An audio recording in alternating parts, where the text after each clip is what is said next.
अस्सलाम वालेकुम। मैं मियां लियाक। 1996 के दौरानिए की बात है और ये बात है जर्मनी के शहर फ्रैंकफर्ट। एक पुलिस अफिसर ने एक छोटे से काम करने का मुआवजा जो है वो तकरीबन 1 मिलियन डच मार्क मांग लिया। उस वक़्त जर्मनी की करेंसी मार्क थी। आइए इस पे बात करते हैं कि क्यों उसने इतने पैसे डिमांड किए और क्या उसके पीछे क्या मामला थे। रेलवे स्टेशन फ्रैंकफर्ट सिटी का जो रेलवे स्टेशन है उसके बिल्कुल साथ ही पीआईए का ऑफिस था और उसकी तीसरी बिल्डिंग में मेरा ऑफिस था। और यहाँ पास वाली स्ट्रीट में एक इंडियन रेस्टोरेंट था जहाँ पे हम अपना फालतू वक्त भी गुजारते थे और खाना शाना भी वहीं से तकरीबन खाते थे। शनासाई आस्ता आस्ता दोस्ती में बदलती गई और उस इंडियन रेस्टोरेंट के मालिक से करीबी तल्लक बन गया, दोस्ती बन गई और हमने अक्सर टाइम वहाँ पे गुजारना जो हमारे पास होता था फालतू। तो वहाँ पे एक पुलिस ऑफिसर जो सिविल ड्रेस में अक्सर वो भी वहाँ पे आता था। इसी तरह उसके साथ भी आस्ता आस्ता शनासाई जो है वो एक अच्छे रिलेशन में और दोस्ती में बदल गई। जिस तरह हमारे मुल्कों में इंडिया और पाकिस्तान में होता है कि जब आप देखते हैं कि फ़लाँ शख्स का तल्लक फ़लाँ ऑफिसर के साथ है तो वो सिफारिशें लेके चल पड़ते हैं कि जी हमारा ये काम कर दें, हमारा ये काम करवा दें, खा वो जायज़ है या नाजायज़ है, लीगल है या जिस भी ऑप्शन में है। एक दिन मैं अपने ऑफिस में बैठा था और एक बहुत जेंटलमैन इंडियन बिजनेसमैन जो मेरा बहुत करीबी था उसके साथ एक शख्स ऑफिस में आए और मैंने वेलकम कहा। बैठे चाय शाय पीने के बाद वो मेरे बिजनेसमैन दोस्त ने कहा कि ये मेरे गांव का लड़का है इंडिया से और आपका दोस्त जो पुलिस ऑफिसर है, अगर आप उससे कह के इसे एक पेपर पे स्टैंप करवा दें, काम करने की स्टैंप करवा दें, तो उसके मतबादल हम उस जर्मन पुलिस ऑफिसर की कोई सेवा भी कर सकते हैं। सेवा का मतलब आप समझ रहे हैं, रिश्वत दे सकते हैं हम लोग। तो मैंने बहुत समझाने की कोशिश की कि सर ऐसा मुमकिन नहीं है यहाँ पे, वो मेरी बात करना मुझे भी शर्मिंदा करवाएंगे आप। लेकिन उन्होंने मुझे फोर्स किया और मुझे हामी भरनी पड़ी कि जी ठीक है, मैं उनसे बात करके आपको बताता हूँ। नेक्स्ट मुलाकात में 1-2 दिन में जो बाद मुलाकात हुई उस पुलिस ऑफिसर के साथ, तो मैंने अपना मुद्दा उनके सामने रखा कि अगर आप एक स्टैंप कर दें तो उसके मतबादल हम आपको कुछ पे कर देंगे।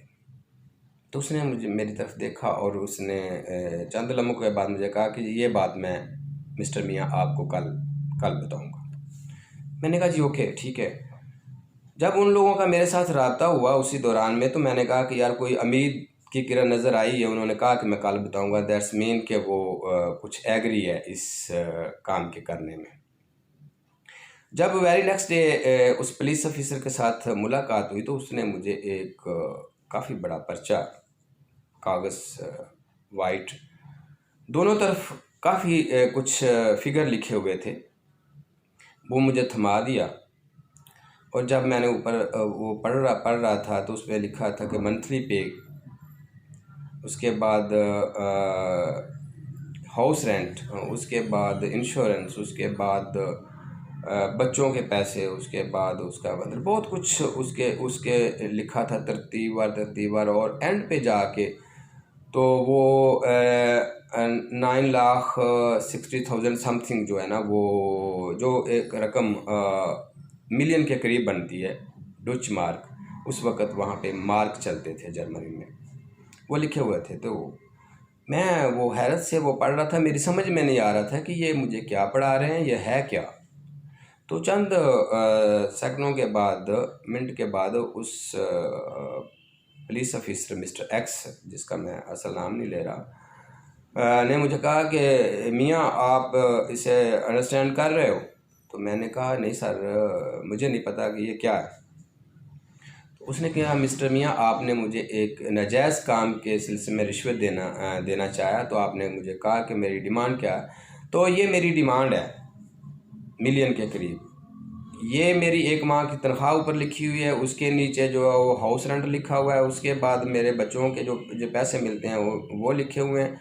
इसी तरह उसने तफसील के साथ सारा कुछ लिख के, तो उसने कहा कि मुझे जब रेंटें मिलने हैं, जब मैंने रिटायर्ड होना उसके बाद इतनी अमाउंट मुझे मिलनी है, तो ये मुझे पे कर दें, तो मैं आपको नाजायज़ काम कर देता हूँ। Oh my God! जब इतना कुछ सुनने के बाद चंद सेकंड के लिए मैं हवास बाख्ता हो जाता हूँ, और मेरी नज़रें नीचे थीं, और मैं उसकी अखलाकियात देख के, सुन के, और मैं उसके नज़रें मिलाने के काबिल ना रहा। जब मैंने अपने गिरेबान में देखा, जब मैंने अपनी सोसाइटी को देखा, जब मैंने अपने इर्द गिर्द और अपने फैमिलीज़ में देखा,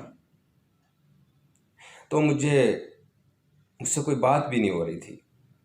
हमारा किरदार, मेरा अपना किरदार इतना मशकूक था कि मैं उस बेदीन शख्स के सामने नज़रें ऊंची नहीं कर सकता था। हाँ, देखिए हम कहाँ तक चले गए हैं, हमारी अखलाकियात कहाँ तक चली गई हैं। हम अपने भाइयों को, अपनी बहनों को, अपने अजीज़ों को, हमारे रिश्तेदारों से लेके अपने मुल्क तक के साथ मुखलस नहीं रहे। कितने लोग हैं? 90%, 10% आप कम कर लें, 90% शख्स हर चीज़ छीनने के दर पे है, अपने घर से लेके अपने आप को और अपने मुल्क को बर्बाद करने के दर पे। कहाँ जाके रुकेगी ये चीज़, जबकि हमें पता भी है कि सबसे गैर म्यारी चीज़ जो है वो इंसान है, जिसे अपने आने वाले 1 सेकंड का भी नहीं पता कि उसमें वो जो चीज़ें दूसरों से छीन रहा है, क्या वो इसे इस्तेमाल भी कर सकेगा कि नहीं। आइए, मुझे और आप सबको इस पे गौर करना चाहिए कि बात कहाँ जाके रुकेगी। बहुत शुक्रिया।